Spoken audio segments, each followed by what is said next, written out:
It's hard to even describe for some of us, but it's this exhaustion, this fatigue that it just is taking over your entire being, is taking over your whole life. And I think there's 3 different types of this fatigue, and I want to talk about it today. I want to talk about these 3 types, help you identify what they are, and then know the warning signs that you're entering these fatigue types and how to recover. Okay, I talk to so many of you who feel this, and I know I was there too. So grab your coffee, settle in. Let's get real about what's going on. If you're done running on empty, surviving shift to shift, and feeling life fatigue, then you're in the right place. Hi, I'm Shan Wright, registered nurse, holistic life coach, and mama 4 who found her way through burnout and anxiety to peace and purpose with faith-based practices and God's design for whole person wellness. Here, I help nurses like you recover from burnout, regulate your nervous system, reconnect with God, and discover your identity beyond the badge. Are you ready to start caring for you the way you care for everyone else? I am. Go reheat that coffee again, and let's beat burnout together. Before we talk about the 3 specific types, let's start with what fatigue actually is. Okay, it's an extreme, persistent lack of energy and exhaustion affecting both mind and body that is not relieved by rest, going beyond normal tiredness to significantly impair daily activities, concentration, mood, physical performance stemming from lifestyle, stress, or underlying medical, psychological issues. It is more than tired, and it is all-encompassing. Okay, I know you know that. Fatigue isn't laziness. It's not weakness. It's a physiological state where your body's stress response has been activated for so long that your resources are depleted. You've probably heard of the Yerkes-Dodson law, but I love this stress curve picture, and I love to talk about it. So picture an upside down U, and on the left side, you have low stress. You're probably a little bored, not motivated, not doing a whole lot with your body or living. As stress increases, you move up the stress curve into optimal performance, which is almost at the top. And then this is where you're focused, energized, getting things done, feel great. But here's what happens to us. We don't stay in that optimal zone. We keep pushing, we move past, we've crossed the finish line, we've done the thing, and we keep going. We move past the peak and down the other side into fatigue. Fatigue sits right before exhaustion on that curve, and it is the warning sign. Your body is saying, we're running out of resources. We need to stop and recover. I've been protecting you, but now I'm running out of ways to protect you. What do? We keep going because we're nurses, because people need us, because our families need us, because we're high achievers. We can handle this. We got this. I can keep going past what my body says, right? Our minds are strong, and so we rely on that. But when that happens, fatigue slides into exhaustion, and then down the curve goes anxiety, anger, eventually burnout. And research shows that when you're in chronic fatigue, several things are happening inside your body. Your cortisol levels are dysregulated. They're either too high or completely depleted. Your nervous system is stuck in sympathetic overdrive, of course. Your inflammation markers increase. Sleep quality decreases. We're not getting the rest that will even help us because we don't get good sleep. Your immune system weakens, so then you get sick on top of everything. And your emotional regulation becomes harder. You're snapping at the smallest things. Relationships become impaired. This isn't in your head. This is real, measurable, physiological stress that your body is carrying. Our body experiences stress. It produces our stress hormone, cortisol.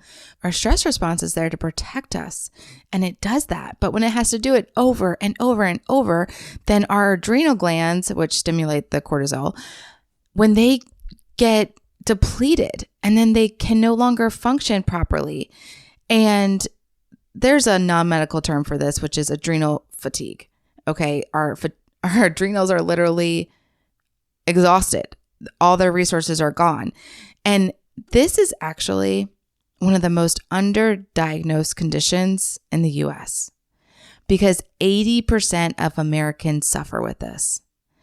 In the medical system, we don't treat things unless they can be diagnosed, and they don't recognize this as an issue until it gets to the point of Addison's disease. They won't diagnose it. They won't even treat it. So they won't care for these symptoms that are leading up to the diagnosis. So we cannot wait for a diagnosis, friend. We are the nurses. We are supposed to be caring for the people that are getting the diagnosis. So we can't do the work God has called us to do if we're in a hospital bed ourselves, or we're too burnt out to function. Our brains can't function. We do not have the brain capacity. We're in brain fog. Our moods are affected. Our whole bodies are being affected by this fatigue. Then we cannot care for others. We have to take care of ourselves first. It's the old cliche, you can't pour from an empty cup. Okay, so we have to care for our bodies before we reach the point of diagnosis. So fatigue, whether it's in your adrenals, your heart, your emotions, your muscles, or your brain, it's a check engine light. It's a warning sign. Let's not ignore it. Okay, so I'm going to go through the types so that we can recognize them more clearly. Let's talk about the first one, compassion fatigue. For nurses, compassion fatigue is what happens when you give emotionally, physically, spiritually, and you have nothing left. It's not that you don't want to care anymore. It's literally you don't have the capacity because your nervous system, again, has been reacting and your emotions have been in a high stress state. So compassion fatigue shows up as feeling numb or detached from your patients or your family, irritability with coworkers or family, cynicism about your work, emotional exhaustion that doesn't lift, doesn't get reprieve, a sense of hopelessness or helplessness, and physical symptoms like headache, muscle tension, or stomach issues. Of course, it's going to manifest physically. Here's actually what's happening physiologically. Every time you witness trauma, or you absorb someone else's pain or trauma, or you hold space for suffering, you make life or death decisions, your nervous system activates a stress response, which again, we know is our cortisol and our adrenaline to cope. It helps us to get through this emotional trauma. But when you experience this day in, day out, shift after shift, patient after patient, crisis after crisis, your body never gets a chance to process these emotions, to let them go, to release them. Your stress bucket stays full, your nervous system stays activated, and your compassion well runs dry. So you have to process these emotions that are being stored in your body from the trauma from the outside, from even another person. It's still affecting your internal. So over time, this of course leads to burnout. I think this is a big part of my own burnout, and I didn't even know it at the time, but I'm a very compassionate and empathetic person. And when I started nursing as a little baby, 21 years old, I actually worked in my hometown hospital, the big trauma hospital, and I was on the oncology unit. Well, not long after I started, a friend from my high school, which I went to a small school, so everyone knew everyone. She was a few grades younger than me, but we played field hockey together and we were friends. She came on our floor and she was diagnosed with leukemia, and I had to care for her. I also wanted to care for her. It was a long journey. It affected every single nurse on that floor in deep ways because she was amazing. And she was 18. And I think when she started the journey, 17. And she was with us for a long time. And we got to be there, and it was a privilege and it was an honor, and I didn't take it lightly, but it exhausted me. And I didn't know as a new nurse how to process these feelings and this experience of watching someone that you know and care for die. I didn't know how to do it, and I just kept going. I had to keep showing up at work, and this extreme stress on my emotions, and then I had to keep pouring out to other patients. It turned into compassion fatigue in the way that I would hear a diagnosis from someone or someone else's story, and it didn't hit the same because I was still so grieving. I was grieving this friend, this patient that I loved dearly. I was grieving that and her family. And then I couldn't absorb a new trauma and a new emotional situation with another family, another person, another patient the same way. It didn't hit me the same. And I became numb very quickly. And I remember going to God and saying, I know I'm supposed to be a nurse, but I feel like nurses should be a little bit more compassionate. And I feel like I need more compassion in my life to do this job well. I remember praying that often in those early years of nursing. And I believe now that it was because I experienced compassion fatigue very early on and don't know how I got out of it. Yeah, I'm not really sure I ever really did. Like I said, I am a compassionate, empathetic person, so I never really felt like myself. And that comes to a statement that I do say where I felt my soul was not aligned with that type of nursing any longer. So I'm going to go through the other types of fatigue, but at the end, we're going to talk about recovery, which is what I needed to do when I was in this. And it would have helped so much to then get out of burnout and to care for my patients and stay present and stay connected and stay compassionate. Okay. The second type is decision fatigue. This is a sneaky one because we don't always recognize that it's a stressor. And I have a whole episode on just decision fatigue, episode 202. But here's the truth. The decisions we haven't made yet add stress to our stress bucket all day long. They add up. They compound. Let's talk about what's happening in your body. Every unmade decision sits in your brain like an open tab on a computer, which I have a lot of them. It's running in the background, using up your mental energy, even when you're not consciously thinking about it. So should I pick up that extra shift? Should I confront my coworker about that issue? Should I have that hard conversation? Should we move? Should I go back to school? Should I set that boundary with my family member? Should I change jobs? How should I help my child with this issue? On and on and on. Each unmade decision creates what researchers call a cognitive load. And your prefrontal cortex, the decision-making center of your brain, gets overloaded. And you start to lose clarity and self-control.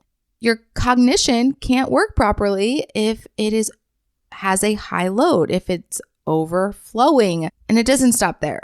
Here's more of what unmade decisions do to your body. Your HP axis activation, your brain interprets this indecision as a threat. It activates your hypothalamic pituitary adrenal axis, which raises cortisol levels. This dysregulates your sleep, your hunger cues, and your mood. It also, of course, activates your sympathetic response. Your nervous system goes into fight or flight mode. Your heart rate increases. Your breathing becomes shallow. Your muscles tense. This is all from an indecision. When your body cannot make a decision or when you have a heavy decision being presented to you. Okay, the next thing, it also allostatic load. This is the cumulative wear and tear on your body from chronic stress. Each small stressor, every unmade decision, adds another weight to your body's stress burden. And this is why you feel exhausted from nothing. You're like, I'm just so exhausted and fatigued. We don't understand that it's all these little micro indecisions that we haven't made that are just on us. They're adding this wear and tear on our body. Also, stored somatic stress. Your body carries this then physically. It shows up in jaw clenching, tight shoulders, your upset stomach, chest tightness, headaches, anxiety, irritability. So in the groundbreaking book, Body Keeps a Score, Bessel van der Kolk writes that the body literally stores unprocessed stress as tension, hypervigilance, fragmented energy, and emotional exhaustion. Unmade decisions are unprocessed stress. So you might not feel stressed per se mentally, but your body is keeping the score. It knows it is paying the price of you not making that decision and putting it off. So here's the root issue. Most of us are making decisions without an anchor. We don't know our core values. These big life decisions, even micro decisions, we have to filter through our core values. And every decision, we feel like it's a test we might fail, or a threat to our security, or a potential mistake, a mess up, a risk we're not sure we can take, an energy drain. But decisions can be made a little more simple when we know our values, when we know our foundation. Peace becomes the tiebreaker. Alignment becomes the path. I'll do that one. It aligns with me. Courage becomes easier, and your nervous system can finally settle. We go deep in this in that episode 202, but this is exactly why I start my coaching relationship with that stress assessment call. And then we go into uncovering your values, your identity, the root of your overwhelm. And you can book that free stress assessment call at bit.ly/stress assessment call. Because when you do that, it literally will change everything about your decision making. And we know that these unmade decisions are deeply affecting us. Okay, the third type of fatigue may be the most common with nurses. This is the one that hits those high achieving nurses the hardest. High functioning fatigue. This is when you're living in a continual state of exhaustion, but you keep performing, you keep showing up, you keep getting it done, you keep doing it. On the outside, you look like you have it all together, but on the inside, you're running on fumes. There's nothing left in the tank. High functioning fatigue is one of the 5 autopilot reactions to anxiety, which is your natural stress response. So when you feel stress, you go into one of these autopilots, and it's called overfunctioning. And I believe it's one of the most dangerous paths and easiest ones to travel to burnout. So here's what's happening. When we're personalities who are high achievers, smart, capable, get stuff done kind of people, we just keep doing and doing and doing, and I'll do it. I got this. I'll do it. We know we can do it right. When we're fatigued, we think, no, I have to keep going. I have to keep performing. But here's the truth behind that. It's actually a control issue and a pride issue. We think it's up to us. We struggle with not being productive. If I don't do it, who's going to do it? And who's going to do it right? And who's going to do it the best? And I have to do. If I don't do, then where's my worth? Our identity becomes wrapped up in what we are doing rather than our being. And friends, this is completely backwards. And this is a big issue for a lot of us. But the truth is, our being informs our doing. We have to know who we be. We have to know who we are. You are not valuable because of what you produce. You are valuable because of you being a beloved daughter of the Creator. You are God's child. He made you in His image. You are worth everything to Him. But when we live in high functioning fatigue, we forget that. We become human doings instead of human beings. Again, physically, we experience adrenal dysregulation. Our cortisol is being drained from constant production. Our body doesn't know how to respond when stressors come because they keep coming at work, at home, and we keep doing, we keep reacting to the stress, and it never stops. Like I said, I know you know this one. I know you know this fatigue. And I think this might be the one that you experience the most. But go back to episode 197, where Michelle McCoy introduced me to this high functioning fatigue term through her story and burnout. It will resonate with you so deeply. So episode 197. So high functioning fatigue will lead you down the stress curve into exhaustion and into burnout and eventually into real diagnosable illnesses. But we're going to already be in burnout. We're going to already be done. And who knows what those illnesses and diagnosis are going to be and how long they're going to take us out. We have to stop before we get there. We have to stop doing. We have to stop over functioning and learn how to recover. So we talked about what's happening. Now let's talk about what to do about it. If you're experiencing compassion fatigue, decision fatigue, or high functioning fatigue, or all three, I want to give you holistic, faith-based practices to help you recover. Okay, number 1, rest.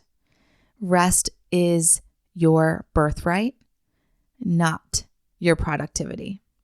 Start your day by reminding yourself whose you are, that you are not defined by your shift. You're not defined by your performance or your output, or even that you are a nurse. That does not define you. It is not your identity.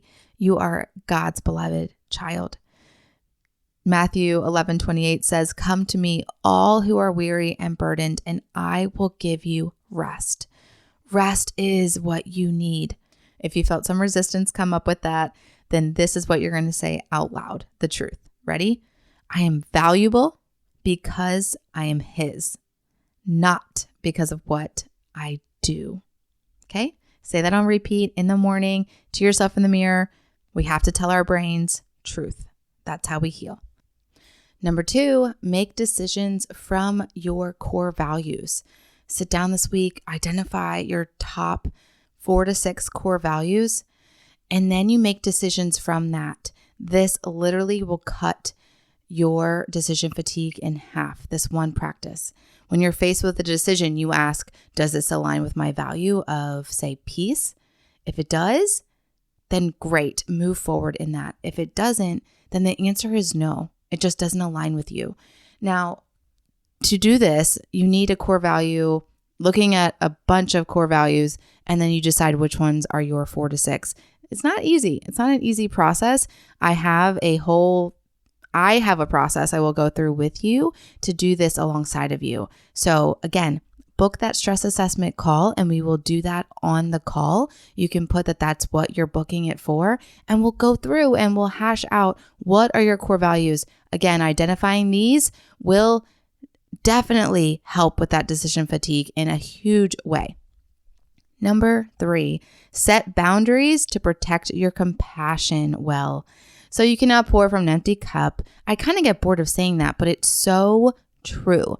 God never intended for you to carry the emotional weight of everyone else's pain. Here you're going to practice handing it back to God.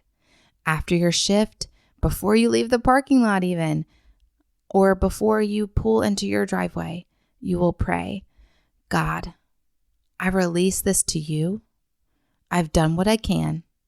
The rest is yours. You may need the car ride, the commute, to process the emotions, the feelings, the things that happen during the day. But I think creating a separation between your work and home at some point during the commute, or literally when you first get in the car, after the shift, or before you walk in the door, creating that practice is going to serve your emotions and your compassion in the best way. So whether it's a song, prayer, specific action that signals to your nervous system, listen, we're transitioning now, but that prayer, I think it's simple, but powerful. God, I release this to you, this person, this patient, this shift, whatever's going on that drained you of your emotions that day. I've done what I can. The rest is yours.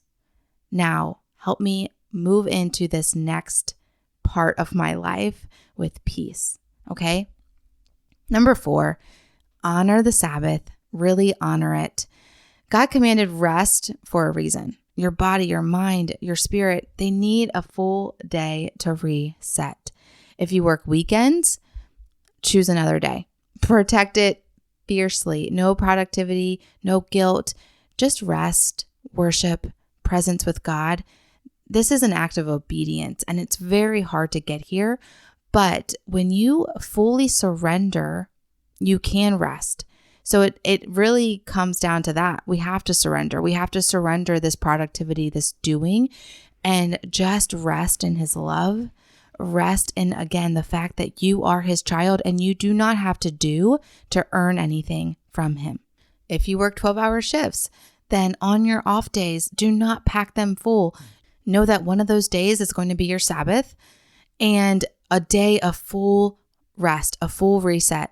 The other days, again, I would still manage your energy because you have poured it out for probably 13 hours the other 3 days, and you need to give your body that, or you will continue to stay in this burnout. Number 5 is nourish your body holistically. Your adrenals, they need support. This means quality sleep, 7 to 8 hours minimum.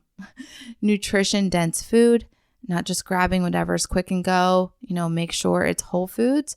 Movement that feels good, not punishing your body for exercise. I was in that state for a long time as a young nurse. Supplements if needed, but definitely for your body. So look at your vitamins, your minerals, your nutrients that you need. I definitely recommend talking to a functional practitioner. And of course, hydration with good quality water and electrolytes. Those are simple, but hard to implement. But that is how you heal and help your body recover from the physiological trauma that it's experienced with burnout. And 6, practice breath prayers. When you feel your body going into stress mode, shallow breathing, tight chest, racing thoughts, stop and pray. Okay, we have so many breath prayers on this podcast. Again, you can just search in the search bar, Beat Nurse Burnout, Breathe, because it's the Breathe and Be Still series.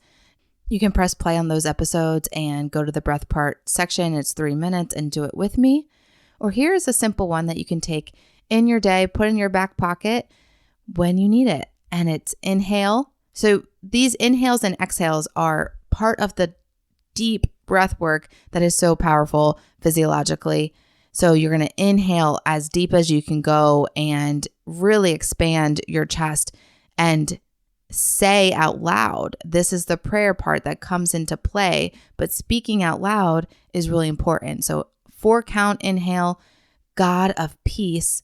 Exhale audibly. You want to get all the air out. An 8 count of exhaling. Do it. It's going to sound weird, but do it and really practice that. You're going to get better as you go. Exhale everything out. Audibly say, restore my soul. That's it.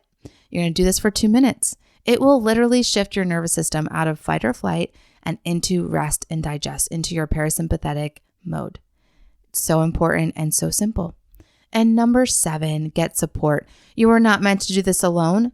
Whether it's a coach, a counselor, a trusted friend, a faith community, get the support that you need.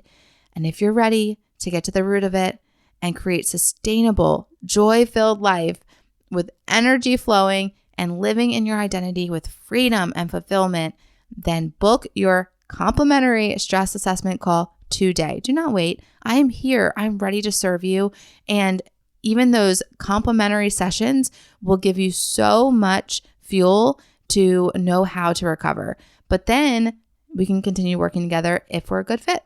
So there's no pressure on these calls. It is just to serve you. Go to bit.ly/stress assessment call, and you can find that link in the show notes. Okay, let's wrap up. Friend, I know you're tired. I know you're exhausted. I know you're wondering how much longer you can keep going. And here's what I want you to hear. Fatigue is not a character flaw. It is a warning sign. And God is inviting you to slow down, to rest, to pause, to trust Him with what you're carrying. You don't have to wait until you're in burnout or diagnosed with something to make a change. You can start today with one small aligned decision, with one new boundary, with one shift, with one breath prayer, with one Sabbath day of true rest. Take any of these recovery techniques and implement any one of them, and you can start moving into the place of recovery and out of burnout. Your body is keeping the score. Let's help it heal. If this episode resonated with you, do me a favor, share it with another nurse who needs to hear it. Take a screenshot, post it on an Instagram story, tag me at @theshanwright. I'd love to hear from you. I'd love to see your tags, and that would be so supportive in sharing it out with your friends. So remember, you're not alone. We're going to beat burnout together. Until next time, may the peace of God be with you. Shalom, shalom. I pray that blessed you, and it would bless me big if you would share the show with a friend or write a review. It will only take a few minutes, and it's the best way for people to find the show too. I would love to connect over on Instagram at @theshanwright, or you can email me hello@theshanwright.com. And until next time, may the Lord's face shine upon you and give you peace. Shalom.